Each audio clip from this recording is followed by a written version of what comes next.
Bismillahirrahmanirrahim. Assalamualaikum warahmatullahi wabarakatuh. Sabahul khair. Selamat pagi anak-anak. Kaifa halukum? Bagaimana kabar kalian? Mudah-mudahan anak-anak dalam keadaan baik dan sehat. Sampai berjumpa lagi dengan Bu Laila dalam mata pelajaran bahasa Arab. Hari ini kita akan membahas tentang al-mihnatu, profesi. Anak-anak, dalam mempelajari al-mihnatu atau profesi hari ini, kita akan membahas dua hal. Yang pertama adalah tentang mufrodat atau kosakata, tentunya yang berhubungan dengan profesi. Yang kedua, kita akan mempelajari tata bahasa atau al-qawaid.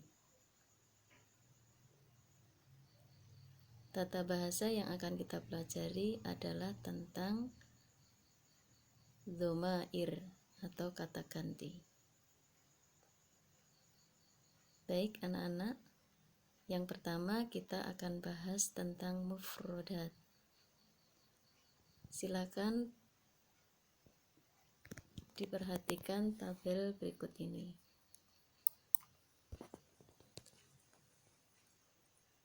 Mufrodat atau kosakata yang akan kita bahas hari ini hanya 5 kata. Nah, di situ ada mudzakkar, muannas, kemudian bunyinya bagaimana dan artinya. Mengapa ada mudzakkar dan muannas? Karena memang kata dalam bahasa Arab itu terbagi menjadi dua, terutama yang berkaitan dengan profesi, yaitu mudzakkar dan muannas. Mudzakkar itu menunjukkan yang laki-laki, sedangkan muannas itu yang perempuan. Silahkan didengarkan anak-anak, akan Bu Laila bacakan. Tobibun, tobibatun, yang artinya dokter.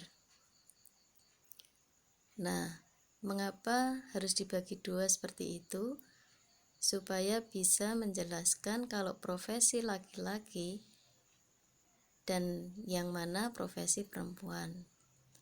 Tobibun artinya dokter laki-laki atau Pak Dokter.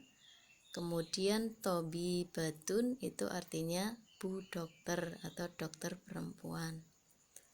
Begitu pula untuk penjelasan selanjutnya yang nomor 2, 3, 4, dan 5. Muhandisun, muhandisatun, arsitektur. Tilmidun, tilmidatun, murid. Jundiyun, jundiyatun, tentara. Ustadzun, ustadzatun, guru.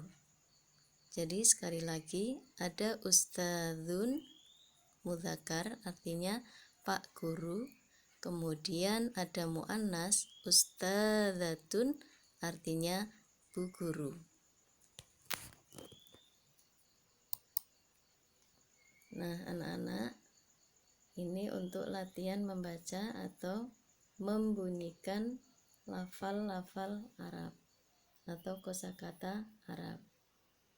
Yang pertama Bu Laila contohkan cuma satu kosakata, yaitu yang artinya murid, baik murid laki-laki maupun murid perempuan. Perhatikan dan dengarkan. Tilmidun. Saya ulangi. Tilmidun artinya murid laki-laki. Kemudian untuk yang muannas atau yang perempuan, tilmidatun. Bunyinya tilmidatun, artinya murid perempuan. Nah, begitu anak-anak untuk cara membacanya. Jadi sekali lagi Bu Laila ingatkan, panjang pendeknya harus diperhatikan baik-baik. Paham tuh? Mudah-mudahan anak-anak paham. Selanjutnya kita akan membahas tentang al-qawaid atau tata bahasa. Tata bahasa yang akan kita bahas hari ini adalah tentang domair, artinya kata ganti. Kata ganti yang akan kita bahas hari ini kata ganti tunggal. Ada dhamir dalam bahasa Arab, itu dhamir muttasil, artinya dhamir yang disambung dengan kata-kata yang lain. Ada juga dhamir munfasil. Nah, dhamir ini yang akan kita bahas ini termasuk yang dhamir munfasil, artinya kata ganti yang berdiri sendiri, tidak disambung dengan kata yang lain. Apa saja kata ganti yang akan kita pelajari hari ini? Yang pertama adalah ana, artinya saya. Ana atau saya ini bisa digunakan untuk kata ganti baik mudzakkar maupun muannas, laki-laki maupun perempuan. Yang kedua, anta, artinya kamu laki-laki, khusus untuk mudzakkar. Yang ketiga, anti, artinya kamu perempuan, berarti untuk kata ganti perempuan. Selanjutnya, huwa, artinya dia laki-laki. Kemudian yang kelima, hiya, artinya dia perempuan. Huwa dan hiya ini merupakan kata ganti orang ketiga tunggal, yaitu orang yang kita bicarakan. Sedangkan anta dan anti ini adalah kata ganti orang kedua tunggal, orang yang sedang kita ajak berbicara. Begitu ya anak-anak. Nah, untuk bisa lebih memahami tentang dhamir, Bu Laila kasih contoh kalimat, mudah-mudahan nanti anak-anak paham. Nah, contoh kalimat ini yang pertama, ana tilmidun, artinya saya murid laki-laki.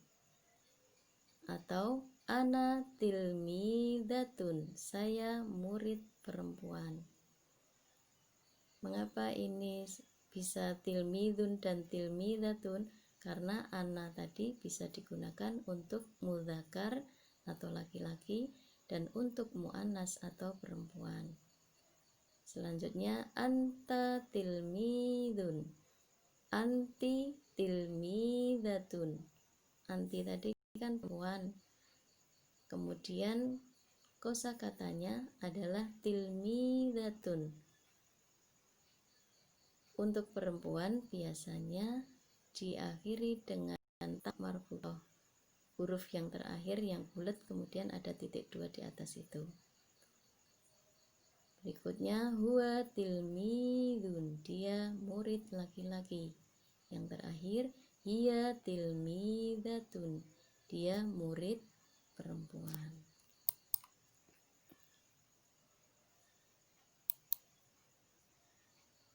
Nah, anak-anak, di situ ada harapan-harapan setelah mempelajari materi bahasa Arab hari ini.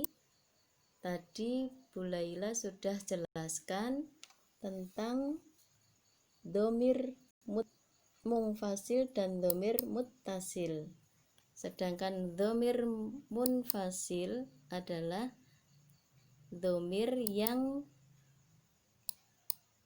berdiri sendiri, tidak dihubungkan atau tidak disambung dengan kosakata yang lain. Nah, kemudian seperti ini ya, berdiri sendiri, ana, anta, anti, huwa, hiya.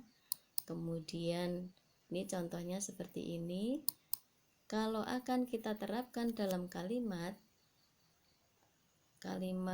percakapan atau muhadatsah ya bahasa Arabnya, itu seperti ini. Ini ada percakapan antara Ahmad dengan Ali. Bolehlah contohkan saja. Assalamualaikum. Waalaikumsalam. Ana Ahmad. Wa ana tilmidun. Wa man anta? Anta Ali. Wa ana tilmidun aidon. Ya, ini semuanya menggunakan tilmidun karena yang sedang berbicara mudzakkar atau laki-laki atas nama Ahmad dan Ali. Nah, untuk percakapan berikutnya Ahmad menanyakan kepada Ali. Nah, itu ada tilka. Tilka itu artinya itu. Ini termasuk isim isyarah atau kata tunjuk, kata penunjuk. Anak-anak dulu kelas 3 sudah belajar kan tentang kata tunjuk, kata petunjuk atau isim isyarah yang ada hadza, hadhihi, dzalika, tilka, seperti itu. Tilka artinya itu. Ini untuk menanyakan perempuan. Yang laki-laki apa? Dzalika, yang artinya itu juga tapi untuk laki-laki. Sedangkan hadza dan hadhihi artinya ini. Nah, untuk profesi perempuan menanyakannya pakai man tilka atau man hadhihi atau ma mihnatuka, apa profesimu, seperti itu. Ali menjawab tilka Aisyah, karena tilka yang kita jawab atau sebutkan nama perempuan. Hiya muhandisatun, profesinya juga harus perempuan. Tadi sudah bolehlah jelaskan dengan menggunakan tak marbutoh di akhir katanya. Paham tuh? Ya, mudah-mudahan anak-anak paham. Nah, itulah anak-anak materi hari ini. Mudah-mudahan anak-anak bisa memahami dengan baik. Harapannya setelah mendengarkan materi hari ini, anak-anak bisa melakukan percakapan sehari-hari tentang profesi dalam bahasa Arab. Yang kedua, bisa melafalkan mufrodat dengan baik dan benar. Berikutnya, semoga anak-anak bisa menjawab pertanyaan-pertanyaan seputar profesi dalam bahasa Arab. Yang keempat, anak-anak bisa memahami tata bahasa Arab, baik isim isyarah atau dhamir munfasil tadi, nggih, anak-anak. Dan yang terakhir, semoga kita nanti kalau bertemu di madrasah sudah bisa tatap muka, kita sudah bisa dialog sederhana dengan tata bahasa Arab yang baik dan benar. Demikian anak-anak yang bisa Bulailah sampaikan. Mudah-mudahan anak-anak bisa paham dan bisa menerapkan dalam kehidupan sehari-hari. Wabillahi taufik wal hidayah. Wassalamualaikum warahmatullahi wabarakatuh.